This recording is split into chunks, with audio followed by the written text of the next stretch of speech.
এখন দেখো ইউনিসন feed mechanism. এখানে প্রেশার ফুড থাকে দুইটা। প্রেশার ফুড মানে কি, যেটা একটু চাপ দেয় ওটাকে আমরা বলছি প্রেশার ফুড। ওটাকে বলি প্রেশার ফুড। এখানে দুইটা প্রেশার ফুড থাকে। একটা প্রেশার ফুড হলো ফ্যাবিটাকে একটু ধরে রাখে, হোল্ড মানে কি একটু চাপ দিয়ে ধরে রাখে। আর একটা প্রেশার ফুড হলো তোমার প্রেশার ফুড কি আরে ফ্যাব্রিকটাকে ফিট করে। ফিট করা মানে সামনের দিক আগায় দেওয়া, ফ্যাব্রিকটাকে সামনের দিক আগায় দেয়। তো এগুলো চিত্রে তো ওরকম বোঝা যায় না। তো যাই হোক, দেখো এই যে এই বড়োটা একটা প্রেশার ফুড, এই ছোটোটা আরেকটা প্রেশার ফুড। হ্যাঁ, এই বড়োটার জন্য হলো এই দণ্ডটা, আর এই ছোটোটার জন্য এই দণ্ডটা, আর নিডেল তো একটা থাকবে। হ্যাঁ, আচ্ছা, তো দুইটা প্রেশার ফুড থাকে। একটাকে আমরা ফিডিং ফুড দেখো।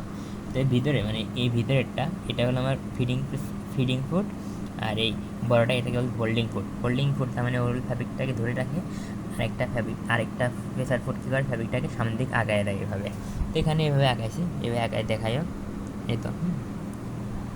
তো খেয়াল করো, এখানে আপাতত এই দ্বন্দ্বটা দেখা যাচ্ছে না। এই বড় একটা দেখতেছো না, এটা একটা প্রেসার ফুড। আর এই ছোটো এটা দেখতেছো না, এটা আরেকটা প্রেসার ফুড। এই ছোটো প্রেসার ফুডের ভিতরে কি ফুটা আছে। হ্যাঁ, ফুটার ভিতর দিয়ে নেলটার নিচের দিকে আসে, নাহলে তো আসতে পারবে না। হ্যাঁ, তাহলে দেখো এই যে এই বড় প্রেসার ফুডের ভিতরে ছোটো প্রেসার ফুডটা থাকে। মানে দেখো এটার ভিতরে যে ফাঁকা জায়গা থাকে না, এই ফাঁকা জায়গাতে আমার এই ছোটো প্রেসার ফুডটা থাকে। তার মানে একটা প্রেসার ফুডের ভিতরে আরেকটা থাকে। হ্যাঁ, বড় প্রেসার ফুডের ভিতরে ছোটো প্রেসার ফুডটা থাকে। হ্যাঁ, আর এই ছোটো প্রেসার ফুডের ভিতরে ফুটা থাকে। এই ফুটা দেখো থেকে তাদের ফুটার ভিতর দিয়ে নিডেলটা নিচের দিক যেতে পারে, মানে ফ্যাব্রিককে ফুটা করে। হ্যাঁ, এই দেখো খেয়াল করো। হ্যাঁ, দেখছো, এই দেখো ঘটনা কী ঘটতেছে দেখছো। আচ্ছা, এখানে কি বুঝলা বলো তো? এই যে তার মানে কি বড় যে আছে, এটা বড়টা ফ্যাব্রিকটাকে চাপ দিয়ে ধরে রাখে।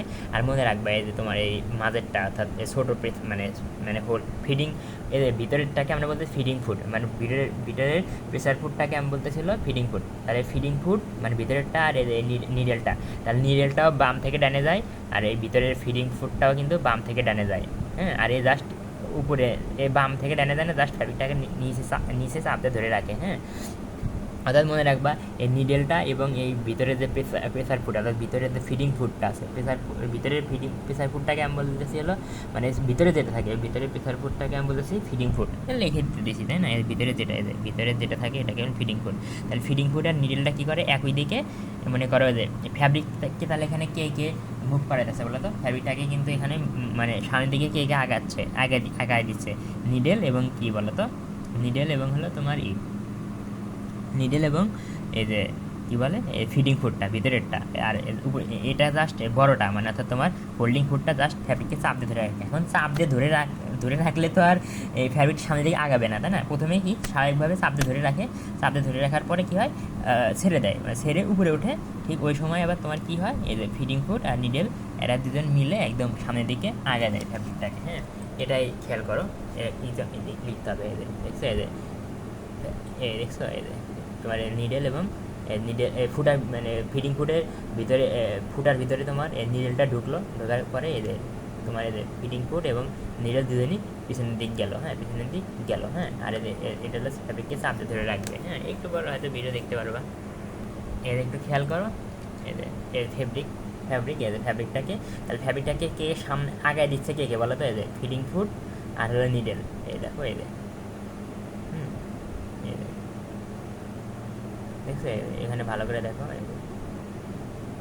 দেখো এদের আগায় দিচ্ছে। জাস্ট এদের হোল্ডিং ফুডটা জাস্ট চাপতে ধরে রাখে, আর এদের নিডেল এবং ফিডিং ফুড বাম ডানে চল করতে পারে, মানে সামনে পিছনে আসা করতে পারে। অর্থাৎ তোমার এই যে দেখো এই বড়োটা এটা তো আমার হোল্ডিং ফুড, তাহলে আর ভিতরটা ফিডিং ফুড আর নিডেল একই সময়ে একই দিকে চলাচল করে, মানে একই দিকে যায়। হ্যাঁ, এখন দেখো এখানে প্লাই শিফটিং, মানে এর আগে এটা নিয়ে ভালোভাবে মানে পড়া লাগবে আর কি। তো প্লাই শিফটিং মানে কি, সরে যাওয়া মানে স্থান চেঞ্জ করা। প্লাই শিফটিং মানে কি বলো তো? প্লাই শিফটিং মানে হলো তোমার ফ্যাব্রিক মানে শিফটিং মানে কি, স্থান পরিবর্তন করা, তাই না? মনে করে যে আমি সেলাই মেশিনে ঢুকাবো, তাহলে এটা আমার একটা ফ্যাব্রিক, এটা আরেকটা ফ্যাব্রিক। হ্যাঁ, এই দুটো ফ্যাব্রিকের দৈর্ঘ্য কি সমান?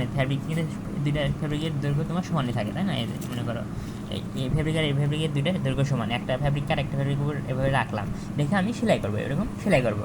আমি চাই কি বলো তো? আমি চাই হলো আমি কি চাই, আমি চাই হলো যাতে দুইটা ফ্যাব্রিক এভাবে সুন্দরভাবে সামনের দিকে আগায় যায়। কিন্তু হয় কি, বিষয়টা হলো যে তোমার নিচের ফ্যাব্রিকটা কার সাথে লাগানো থাকে, সরাসরি কিন্তু ওই তোমার ফিডব্যাকের সাথে লাগানো থাকে, এই ফিডব্যাকের উপরে তো থাকে নিচের ফ্যাব্রিকটা, হ্যাঁ। আর এই উপরে ফ্যাব্রিকটা কী হয়, উপরে ফ্যাব্রিকটা নিচের ফ্যাব্রিকের সংস্পর্শে থাকে। তার মানে সরাসরি উপরে ফ্যাব্রিকটা কিন্তু সরাসরি ফিডব্যাকের দাঁতের সাথে লাগায় থাকে না। তো যেহেতু ফিডব্যাকের দাঁতের সাথে নিচের প্লাইটা লাগানো থাকে, ফিডব্যাক সামনের দিকে যাওয়ার কারণে তোমার কী হয়, এই নিচের ফ্যাব্রিক বা নিচের প্লাইটা বেশি দূর যায়, কিন্তু ও বেশি দূর আগায়, কিন্তু এই উপরের ফ্যাব্রিকটা বেশি দূর আগাতে পারে না। এর স্বাভাবিক অবস্থায় এরকম মনে করো, দুটো একসাথে আছে সমান দৈর্ঘ্য, একইভাবে এরকম রেখে দাও। একটু বাদ দেখবা কি, সেলাই করার পর একটু দেখবে বেশি দূর আগায় গেছে, মনে করো দেখো, খেয়াল করো, একটু বাদ দেখবে এরকম, মানে হয়তো এক হাতে তো দেখানো যায় না, এরকম হবে, খেয়াল করো, নিচের ফ্যাব্রিকটা বেশি দূর গেছে, আর পিছনে উপরের ফ্যাব্রিকটা বেশি দূর যাইতে পারে নাই। তার মানে কি বলো, এরা দুজনের শেষ মাথা কিন্তু একই হওয়ার কথা ছিল, শেষ মাথা কিন্তু এভাবে একই জায়গায় থাকার কথা ছিল, কিন্তু থাকতে পারে নাই, ওই বেশি দূর গেছে, নিচেরটা সবসময় বেশি দূর যায়, যার কারণে শিফটিং হয়ে গেছে, মানে শিফটিং মানে স্থান পরিবর্তন বা সরে যাওয়া, এখানে থাকার কথা ছিল। এই উপরের প্লাইয়ের বরাবরে কিন্তু নিচের প্লাইটা থাকার কথা ছিল, কিন্তু থাকে নাই, না থাকে কী গেছে, নিচের প্লাইটা বেশি দূর গেছে। তার মানে কি দেখো কতটুকু শিফটিং হয়েছে, টান দিয়ে এখান থেকে এইটুকু আমার কী হয়েছে, শিফটিং হয়েছে। তার মানে একটা রেখে আরেকটা চলে যাওয়া, এটাকে আমি বলতেছি শিফটিং। প্লাস শিফটিং হওয়ার সম্ভাবনা থাকে না, কারণ কি তোমার হোল্ডিং ফুট আছে না, ও তো দুইটাকে চাপ দিয়ে ধরে রাখে, তো চাপ ধরে রাখার কারণে দুইটাই সমান গতিতে আগায়।